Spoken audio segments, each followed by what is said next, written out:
Salam untuk kita semuanya, berjumpa lagi dengan saya di channel Aritela Tutorial, tempat kita untuk berbagi informasi seputar informasi pendidikan dan informasi guru, serta informasi honorer dan informasi lain yang ada hubungannya dengan dunia pendidikan dan guru dan dunia honorer atau informasi yang relevan.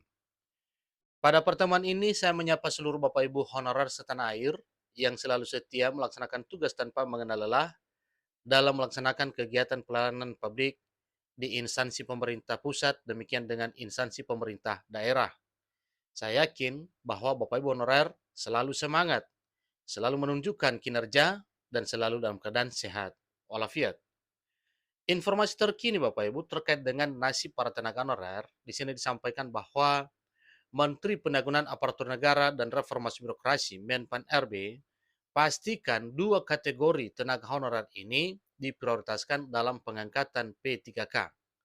Namun satu pertanyaan, kategori apa sajakah honorer yang dimaksud yang diprioritaskan dalam pengangkatan menjadi aparatur sipil negara dengan status P3K di tahun 2023 dan 2024 tahun depan? Bapak Ibu, supaya jangan penasaran, mari kita simak informasi ini sampai selesai.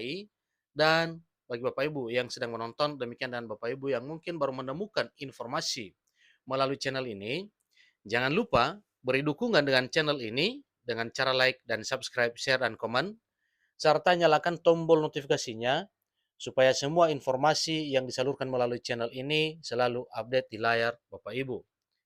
Tanpa basa-basi lagi, langsung pada informasinya. Penataan tenaga honorer di Indonesia terus menjadi perhatian pemerintah. Tentunya ini karena memang pemerintah sudah berkomitmen bahwa para honorer segera dituntaskan, segera ditata setelah pengesahan Undang-Undang Aparatur Sipil Negara yang telah diresmikan tanggal 3 Oktober dan telah ditandatangani oleh Presiden Jokowi pada akhir Oktober bulan kemarin.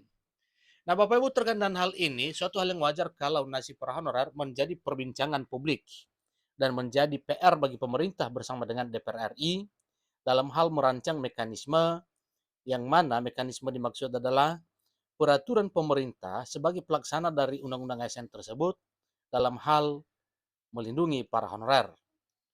Kita berharap bahwa nantinya peraturan pemerintah yang segera akan diterbitkan tersebut adalah peraturan pemerintah yang melindungi nasib honorer non-ASN. Berdasarkan Undang-Undang Aparatur Sipil Negara 2023, penataan tenaga honorer paling lambat akan dilaksanakan pada Desember 2024 mendatang.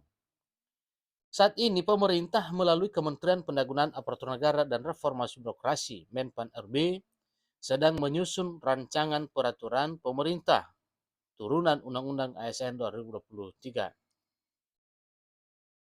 Salah satu yang akan diatur dalam peraturan pemerintah turunan Undang-Undang Aparatur Sipil Negara tahun 2023 tersebut mengenai penanganan tenaga non-ASN termasuk tenaga honorer. Abdullah Azwar Anas selaku Menteri Pendayagunaan Aparatur Negara dan Birokrasi menegaskan bahwa penanganan tenaga honorer menjadi perhatian khusus pemerintah. Menpan RB juga mengungkapkan bahwa tidak akan ada PHK massal bagi para tenaga honorer. Kemudian, salah satu komitmen pemerintah untuk menyelesaikan penataan tenaga honorer yaitu dengan pengangkatan sebagai pegawai pemerintah dengan perjanjian kerja atau P3K. Menteri Pendayagunaan Aparatur Negara dan Reformasi Birokrasi telah menerbitkan keputusan Menteri Pan RB nomor 648 garing 2023 tentang mekanisme seleksi P3K jabatan fungsional yang merupakan salah satu solusi dalam penataan tenaga honorer. Bahkan Menpan RB memastikan ada dua kategori honorer yang akan diprioritaskan ke depan. Tentunya ini dia diprioritaskan dalam hal pengangkatan menjadi ASN P3K. Dikutip dari laman menpan.go.id, Menteri Pendayagunaan Aparatur Negara dan Reformasi Birokrasi mengungkapkan dua kategori tenaga honorer yang khusus dan diprioritaskan dalam pengangkatan tenaga honorer. Berikut ada dua tenaga honorer yang akan diprioritaskan oleh Menteri Pendayagunaan Aparatur Negara dan Reformasi Birokrasi dalam pengangkatan tenaga honorer. Yang pertama adalah X tenaga honorer kategori 2 atau X THK 2. Berdasarkan keputusan Menteri Penanggulangan Aparatur Negara dan Reformasi Birokrasi nomor 648/2023, pengisian formasi P3K akan diprioritaskan untuk tes tenaga honorer kategori 2 yang memiliki peringkat terbaik. Yang kedua, para non-ASN yang kelulusannya berdasarkan peringkat terbaik. Menurut keputusan Menteri Penanggulangan Aparatur Negara dan Reformasi Birokrasi dengan nomor 648/2023, apabila kebutuhan formasi P3K belum terpenuhi, maka diisi oleh tenaga non-ASN yang memiliki peringkat terbaik. Menpan RB telah mempersiapkan kuota 80% untuk formasi khusus bagi XTK2 dan non-ASN yang kelulusannya berdasarkan peringkat terbaik.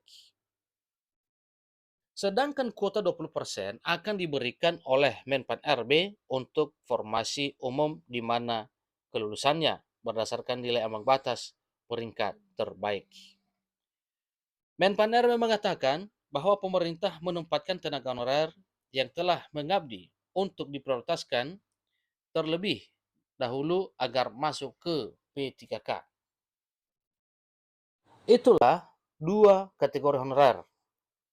Sebagaimana yang telah disampaikan tadinya bahwa dua jenis honorer ini sangat diperhatikan oleh pemerintah dalam hal peralihan status dari honorer menjadi ASN P3K.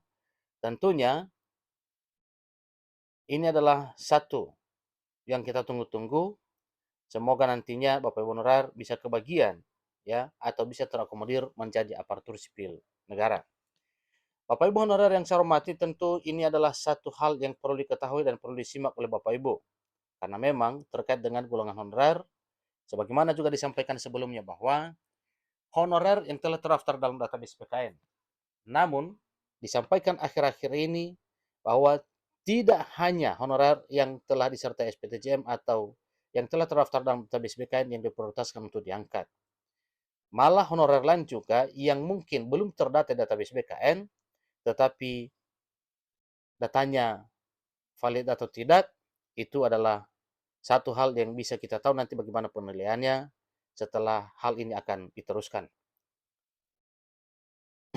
Itulah informasi Bapak Ibu. Semoga apa yang telah disampaikan melalui informasi ini dan kiranya impian Bapak Ibu honorer untuk dialihkan menjadi ASN bisa tercapai di waktu yang tidak terlalu lama lagi ke depan ini. Sampai ketemu pada informasi berikutnya. Terima kasih.